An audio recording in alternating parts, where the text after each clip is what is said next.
Si vous nous rejoignez, vous êtes sur Afrique Libre TV. On dit tout, l'émission qui vous apporte de bonnes informations. Aujourd'hui, nous allons parler d'un pays de l'Afrique de l'Est, plus précisément la République démocratique du Congo. Depuis plusieurs décennies, l'est de la République démocratique du Congo, cette région riche en ressources naturelles, est le théâtre de violences incessantes, d'injustice et de souffrance pour des millions de civils. La guerre ethnique, les milices armées et l'exploitation des ressources ont plongé cette partie du pays dans une crise humanitaire d'une ampleur dramatique. Les racines profondes, les enjeux géopolitiques et terribles conséquences sur les populations locales à décortiquer dans cette édition. Amel Segla, bonsoir et bienvenue. Bonsoir Géraude et bonsoir à tous nos téléspectateurs. Une pensée à la population de la RDC. Nous sommes tous de cœur en tant que panafricains et avec le peuple congolais qui aujourd'hui traverse une situation vraiment délicate. Voilà. Yannick Kwame, une crise aujourd'hui en RDC. Bonsoir, bienvenue. Bonsoir Géraude et bonsoir à toute l'Afrique et nos sincères pensées à toute la population congolaise qui est en train de traverser une véritable épreuve. Nos sincères condoléances aux familles éplorées. Nous espérons que très bientôt cette situation va se résoudre et que la paix va revenir dans ce pays-là. Voilà, je viens de le dire, nous allons décortiquer les causes réelles et qui sont à la base de cette crise en RDC. Et Yannick Kwame, avec vous très rapidement, les causes profondes de ce conflit dans l'est de l'RDC. Alors, Géraude, il s'agit tout d'abord d'une guerre économique avec en toile de fond un conflit ethnique très profond. Alors, après le génocide de 1994 au Rwanda qui a coûté la vie à plus de 800 000 Tutsis, des exactions, des massacres perpétrés par l'ethnie Hutu, le Front patriotique rwandais avec à sa tête Paul Kagame est arrivé au pouvoir. Et conformément au gouvernement national prévu par les accords d'Arusha en Tanzanie en 1992-1993, soit environ un an avant le génocide. Alors, des milliers de Hutus ont fui le Rwanda par peur des représailles. Ils ont fui le Rwanda pour aller s'installer dans le pays voisin, qui est le Zaïre, actuel RDC. Alors, il faut savoir que l'État dans lequel ces Hutus se sont réfugiés, se sont installés, c'est l'Est, plus précisément dans la région du Nord et du Sud Kivu. Or, ce territoire, ou bien cette région, est très frontalière avec le Rwanda. C'est juste quelques kilomètres qui les séparent. Alors, il y a un souci. Déjà, il y a des assaillants, des criminels qui ont commis des méfaits dans mon pays, qui ont fui mon pays pour aller s'installer dans ton pays voisin, un pays, puisque nous sommes voisins en fait. C'est grave. Et ces personnes sont venues s'installer dans son pays et sans que tu ne dises rien. Ok, bon, c'est déjà une première source de tension entre les relations. Oui. C'est déjà une première source de tension entre Kigali et Zaïre, actuel RDC. Voilà. Alors, il faut savoir que la majorité de ces Hutus réfugiés étaient impliqués dans le génocide. Et il y avait une faction, parmi eux, une faction extrémiste qui s'est constituée en un groupe armé. On les appelle les Forces démocratiques pour la libération du Rwanda, les FDLR. Alors, les FDLR avaient pour mission directe de retourner au Rwanda, déloger Paul Kagame et reprendre le pouvoir. Mais entre-temps, ils se sont adonnés à des pillages, des mines et tout. On les accusait même de commettre des exactions, d'opprimer les populations Tutsis. En RDC? En RDC toujours. Puisqu'il y avait des populations Tutsis qui avaient également fui le RDC, fui le Rwanda pour venir s'installer en RDC. Même localité avec les Hutus. Exactement. Et il faut savoir aussi que les Hutus et les Tutsis sont des populations qu'on retrouve de part et d'autre dans cette zone-là, dans la région des Grands Lacs. On les retrouve plus précisément au Rwanda, bien entendu, au Burundi, en Ouganda et bien sûr en RDC. Donc, étant donné que les FDLR sont accusés de commettre l'oppression, des exactions sur les populations Tutsis, Paul Kagame n'était pas content, puisque lui, il est Tutsi également. Et il avait en quelque sorte cette volonté de renforcer, bien de maintenir, de renforcer l'hégémonie Tutsi partout dans la zone. Alors il s'est dit, tiens, il faut quand même créer une organisation qui pourrait répondre du TIC au TAC, au FDLR, qui était Hutu. Alors, quoi de mieux que de créer une autre organisation armée? En 2006, le CNDP, qui est le Congrès national pour la défense du peuple, naît, et qui a à sa tête un certain Laurent Nkunda. Laurent Nkunda était un haut gradé, un général de l'armée régulière congolaise. Et quelle est son ethnie? Il est Tutsi, un peu comme Paul Kagame. Donc, le CNDP bénéficiait d'un soutien très important de Paul Kagame. Et leur rôle, c'est quoi? En fait, Laurent Nkunda s'est dit, s'est donné pour mission de défendre les populations Tutsi qui sont soi-disant opprimées en RDC. Il trouvait que le droit des Tutsis était opprimé et qu'il fallait réagir. Même à l'encontre, il est même capable de défendre, bien de combattre les forces de défense congolaises parce qu'ils sont accusés de rester silencieux par rapport à ces méfaits que subissaient les Tutsis. Donc, c'est comme ça que le CNDP a gagné du terrain, commencé par gagner du terrain, commencé par conquérir les territoires, piller les ressources, puisqu'il faut reconnaître que ces groupes armés, pour financer leurs activités, ils leur font de l'argent. Et quoi de mieux que de piller l'Est de ce pays qui est extrêmement riche en ressources minières. Donc, en 2009, Laurent Nkunda a été arrêté à Kigali. Le CNDP est contraint de signer un accord avec le gouvernement de Kinshasa. Et ces accords prévoient que le CNDP soit reconverti en parti politique proche de Joseph Kabila. Et les anciens rebelles seraient réintégrés dans l'armée régulière et ceux qui sont des civils de cette organisation seront réinjectés dans l'administration publique congolaise. Alors, on ne sait pas par quelle alchimie, déjà 2009, on ne sait pas par quelle alchimie, de 2009 à 2012, il y avait un petit moment d'accalmie.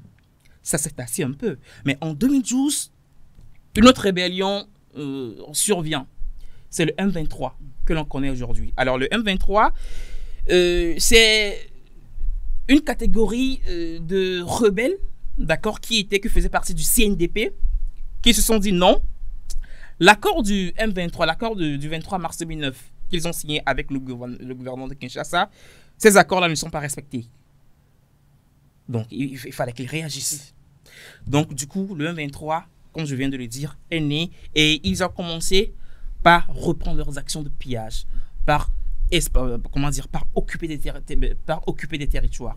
Et on ne cessera jamais de le dire, toujours avec le soutien de Kigali, de Paul Kagame.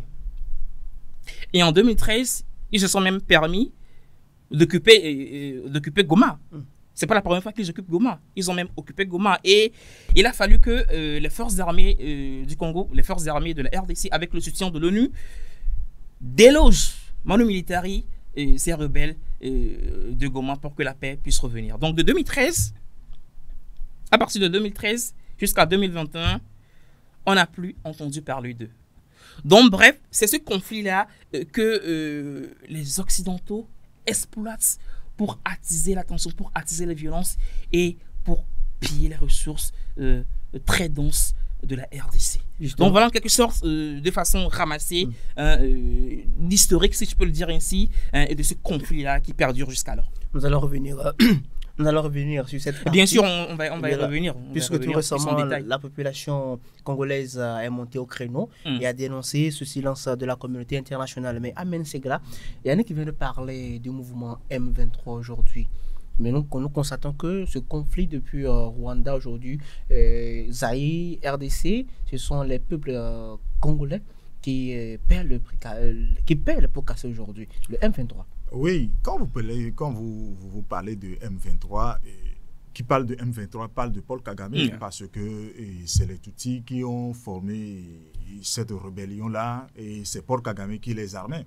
Donc, parler de M23, du moment où Joseph Kabila n'a pas honoré les accords signés le 23 mars 2009, déjà en 2012, le M23 a fait surface et il demande à ce que Joseph Kabila quitte le pouvoir. Et les massacres ont commencé. Même ce qu'ils ont fait l'autre fois en envahissant Goma, ils ont essayé ça en 2014, mais ils ont été neutralisés et ils se sont reculés encore en Rwanda. Mais avec l'intervention des pays voisins, Tanzanie et autres là, ils ont organisé une armée autour en fait, dans le cadre d'un partenariat avec la RDC, et ils ont neutralisé ce mouvement-là.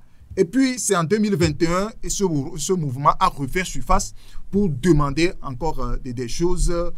En ce moment-là, c'est Tshisekedi qui est déjà au pouvoir. Donc, Tshisekedi dit, du moment où moi, je ne vois pas une rébellion en face de moi, mais moi, je vois Kagame.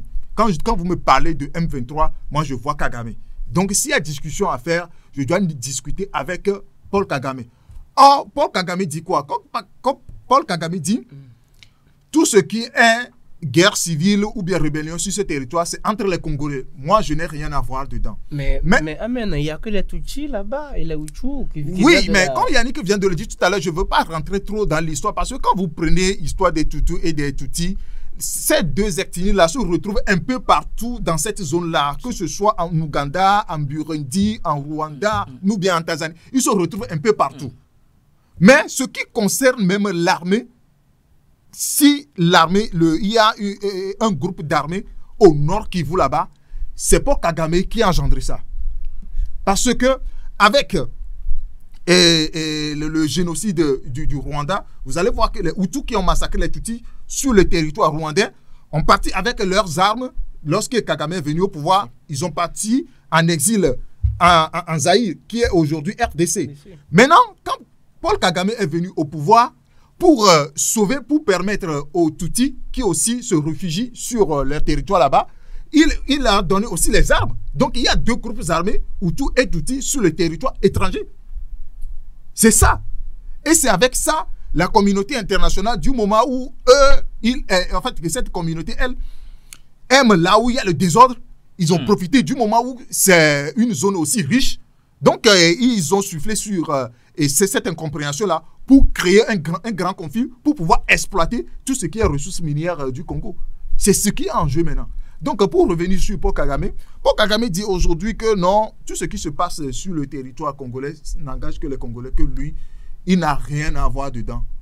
Or, Tshisekedi dit qu'il ne veut pas négocier avec le mouvement M23, parce que quand vous parlez de mouvement M23, comme Yannick vient de faire l'historique, à cause du temps, je ne vais plus rentrer dans les détails, c'est Paul Kagame qui est derrière.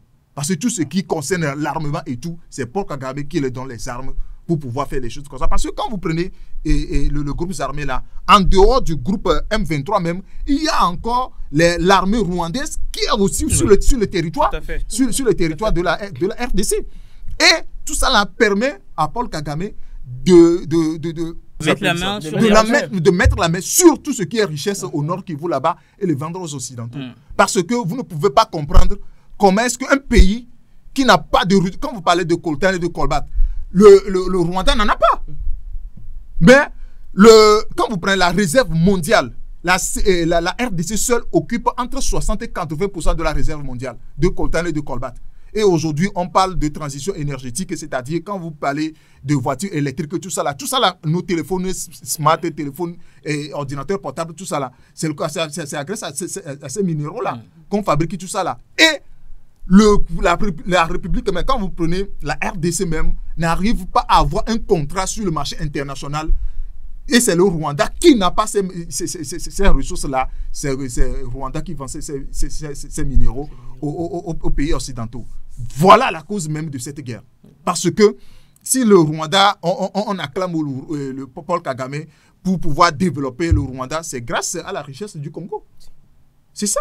Donc, à un moment donné, il va falloir que la population congolaise se réveille. Parce que tu as parlé tout à l'heure du réveil de la population congolaise. Parce qu'à un moment donné, ils en ont marre. Parce que nous assistons à une complicité et à une inaction de la communauté internationale. Tout le monde, la communauté internationale, sait que tout ce que Paul Kagame est en train de faire aujourd'hui n'est pas bien. Mais il n'arrive pas à le sanctionner. Même l'Union africaine n'arrive pas à sanctionner Paul Kagame. On dénonce que non, et même il y a un rapport de l'ONU tout récemment qui a épinglé Paul Kagame, qui a épinglé, pour ne pas dire l'État rwandais, de tout ce qui est les actions au nord Kivu là-bas. Mais après ces paroles-là, qu'est-ce qui est fait? Rien du tout. Donc il y a une complicité. Si la situation dans laquelle le peuple congolais est actuellement, c'est grâce à la complicité qui ne dit pas son nom de la communauté internationale. C'est clair. Et justement, à Mensegla, la capitale, tout récemment, les Congolais sont montés au créneau et des centaines de manifestants se sont rassemblés près des missions diplomatiques exprimant leur colère contre ce qu'ils perçoivent comme un manque de soutien international face aux violences perpétrées dans l'est du pays. Et la communauté internationale a-t-elle échoué dans sa gestion de conflit? En fait, la communauté internationale a échoué sur tous les plans. Parce qu'il suffit de regarder un tout petit que Paul Kagame. Nous le savons tous que Paul Kagame, c'est un pion de l'Amérique. Parce que Rwanda qui a été colonisé par la Belgique, mais avec Paul Kagame au pouvoir, il a changé même leur langue officielle. De français en anglais. Vous voyez, non? Donc, tout ça là, c'est que je dis toujours, tant que nous-mêmes, Africains, nous ne pouvons pas nous atteler à tout ce qui est notre sécurité, à tout ce qui est notre devenir, les Occidentaux, eux, ils viennent seulement pour nous piller. Ils vont venir et étaler leur politique de prédation. C'est ce qui se passe aujourd'hui au Nord Kivu. Parce que Paul Kagame, lui, il a trouvé l'intérêt parce que quand vous prenez le Congo, ça fait plus de 2 300 km². 2 300 km², du moment où l'État congolais même n'arrive pas à contrôler chaque portion, chaque centimètre de son territoire. Mais les prédateurs vont venir et ils vont créer le désordre pour pouvoir piller leurs richesses. Et c'est ce qui se fait aujourd'hui.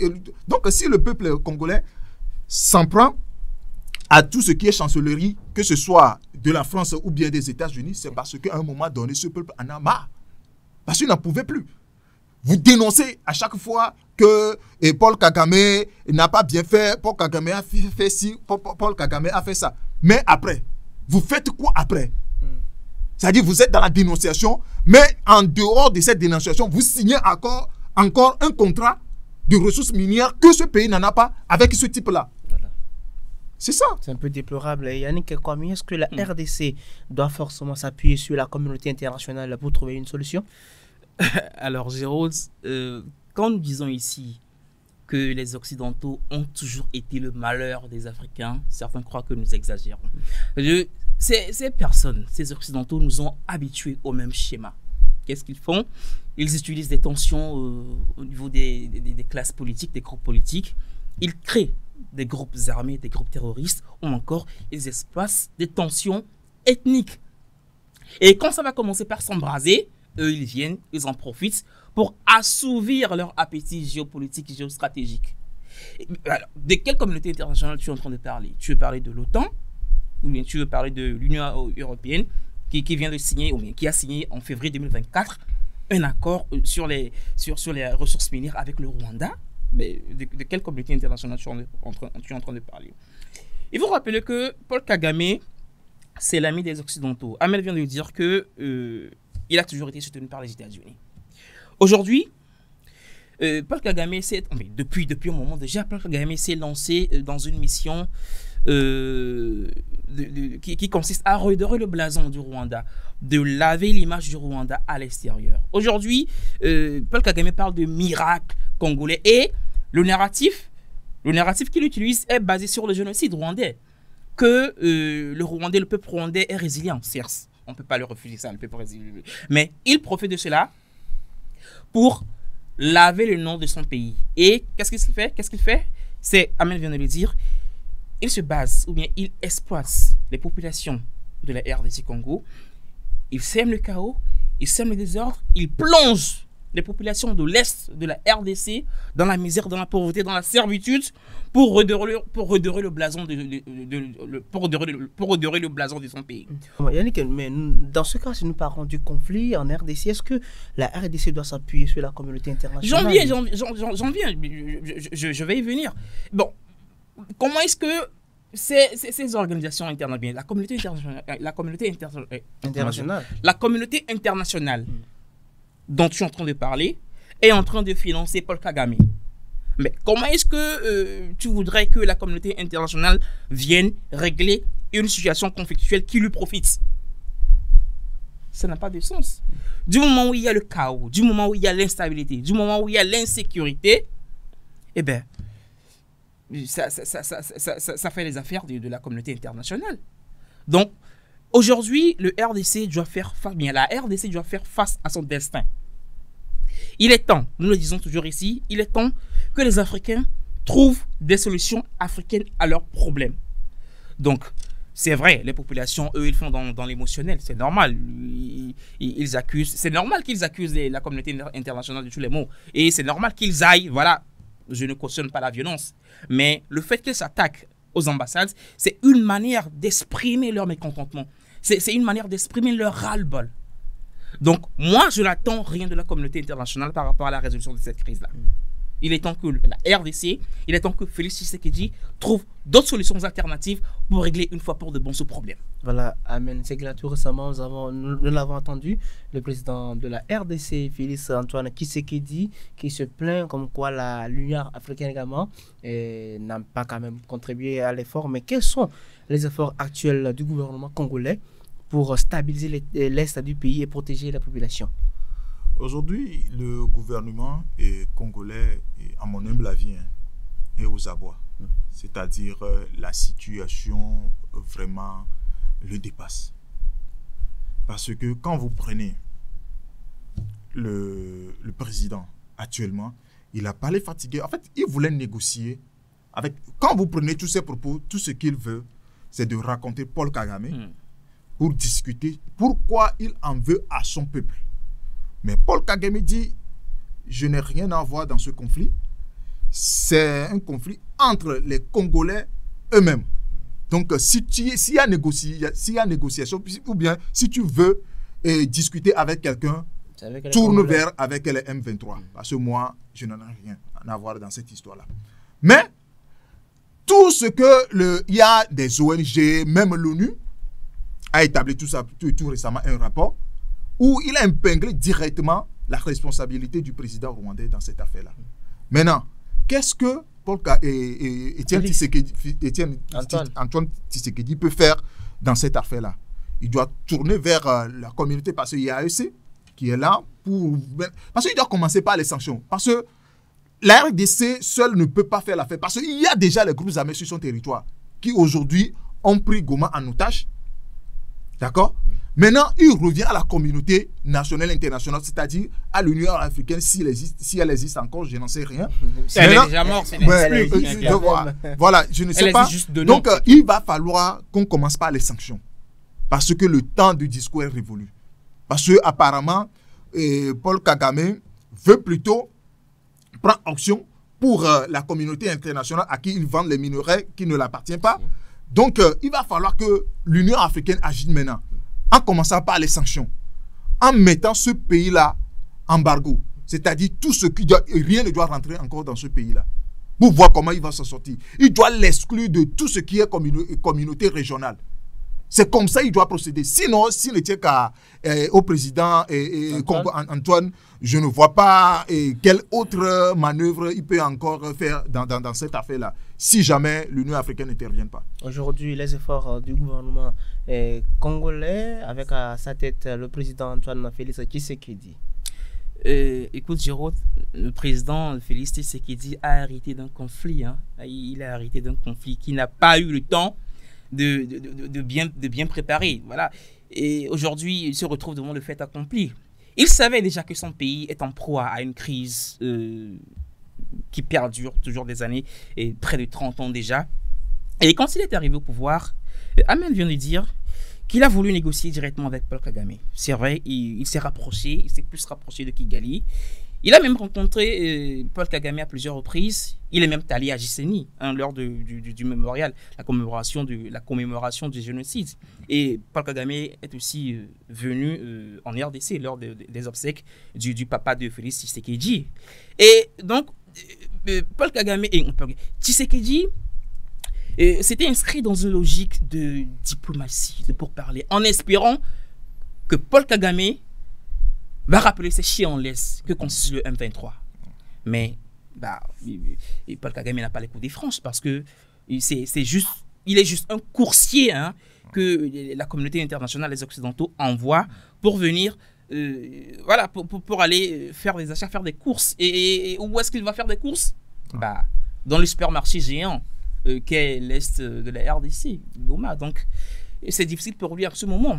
Mais je crois qu'il est en train de prendre la mesure de la chose. Il est toujours debout, il est toujours là pour soutenir ces populations, il est toujours là pour, motiver les forces de défense, les forces armées de la RDC et les Wazalendo. Et je crois que très bientôt, il va mettre en place, lui-même l'a dit, qu'une réponse correcte est en cours. Et alors, je me pose la question, cette réponse-là, il va se baser sur quoi? Bon, j'espère qu'il ira nouer d'autres alliances beaucoup plus productives et dans les jours à venir pour que cette situation puisse être résolue une fois pour de bon. Parce qu'aujourd'hui, quand on parle d'alliance, c'est comme quand on parle des alliances aujourd'hui, nous irons vers encore une guerre qui ne dit pas son nom. Parce que lorsque tu vas... Non, l'alliance au niveau régional, au niveau africain. Oui, au niveau régional, c'est-à-dire ils vont faire venir d'autres armées sur le territoire pour protéger le territoire congolais. Or, ça va encore embraser la situation. C'est-à-dire... Des fois, il faut guérir le mal par le mal. On n'a pas oui, d'autre choix. mais d'abord, quand une arme rentre sur un territoire, ça se duplique. C'est-à-dire, quand nous prenons le cas comment vous appelez ça, de la Libye qui est là, il y a le cas du Sahel aussi qui est là. Une fois que l'arme rentre sur votre territoire, pour pouvoir désarmer tout ce monde-là, c'est tout un tas de problèmes. Ce qu'il y a lieu à faire, il va falloir qu'on doit commencer par l'Union africaine. Il doit commencer, si cette communauté-là, c'est vraiment que Paul Kagame est fautif de tout ce qui est en train d'arriver au nord Kivu là-bas, cette communauté doit commencer par le sanctionner. C'est ça. C'est-à-dire, il va falloir qu'on se départisse de tout ce qui est la duperie de la communauté internationale, dire quelque chose le matin et revenir dans la nuit, signer un contrat en sourdine avec Paul Kagame pour continuer la prédation au nord Congo là-bas. Il va falloir qu'on arrête ça. Tout doit commencer par l'Union africaine. Si aujourd'hui, l'Union africaine a encore ce nom-là. Si l'Union africaine pouvait agir, ça ferait longtemps qu'elle aurait déjà agi. Voilà. Elle est liée, elle est muselée. Alors, comme les autres organisations africaines sous-régionales, comme la CEDEAO par exemple. Donc moi, ce que je préfère, c'est que Félix Tshisekedi tourne vers d'autres alliances qui sont contre la dynamique impérialiste occidentale. Oui, on n'en disconvient pas. Mais le problème est que du moment où il y a un conflit ouvert sur le territoire, le fait de faire venir d'autres pays, parce qu'il a les alliances, mais il suffit de les actionner pour que la situation s'embrase. Parce que quand on parle comment vous appelez, M23, il y a encore d'autres portions de rebelles sur ce territoire-là. Oui, il y a beaucoup d'autres armées. Le problème est que du moment où il y a la richesse sur ce territoire, la communauté internationale ne va jamais agir contre Paul Kagame. J'en veux pour exemple, quand vous prenez le marché de l'électronique ou bien des voitures électroniques, la personne qui contrôle le marché mondial, c'est Lombos. Mais aucune société de Lombos n'a signé un contrat avec la RDC. Mais il arrive quand même à trouver ces matières-là sur les marchés. Ils en trouvent ça où? Du moment où le Congo et la RDC seuls regroupent 60 à 80% de la réserve mondiale. Donc, ils trouvent ces matières-là où pour fabriquer ces voitures électroniques-là. C'est sur le marché international parce qu'ils passent par les intermédiaires. Ils ne voulaient pas négocier directement avec l'État congolais pour avoir ces minéraux-là. Donc, du moment où ça avantage ces gens-là, ils ne vont jamais trouver une solution à ça. Maintenant, il revient, nous, en tant qu'Africains, de trouver une solution endogène. C'est de ça que je parle. Que le temps qui nous est donné tire à sa fin. Yannick, quand nous allons terminer par vous, quelques mots pour terminer l'émission en toute beauté. Moi, j'appelle toujours à la résilience, au courage du peuple meurtri de l'Est de la RDC. Comme je l'ai dit en début d'émission, toutes nos sincères condoléances aux familles éplorées et on espère que vivement la solution va se résoudre. Voilà, c'est également le souhait de nous tous ici. Amen, c'est là pour terminer en toute beauté. Alors, mes mots de fin vont à l'endroit de la population congolaise qui aujourd'hui traverse une situation vraiment inimaginable. Mais rien n'est impossible. Parce qu'avec la détermination et la résilience, il peut venir à bout de ces criminels-là qui sont en train d'endeuiller tous les jours ce peuple-là. Juste parce qu'ils ont des choses que les autres pays n'en ont pas. C'est tout. Le jour où on dirait qu'il n'y a plus rien sur le sol congolais, vous allez voir, tous ces conflits-là vont cesser. Mais j'appelle le peuple congolais à la résilience. Merci à toi Yannick, merci également à vous Amen Segla pour votre présence sur ce plateau pour éclairer la lanterne à l'opinion nationale et internationale. Sûrement, d'autres émissions seront également sur ce même thème puisque l'histoire en RDC est tellement vaste que 2 heures de temps même ne suffirait même pas pour en dire tout. Donc d'ici là, portez-vous bien. On se donne rendez-vous pour nos prochaines éditions.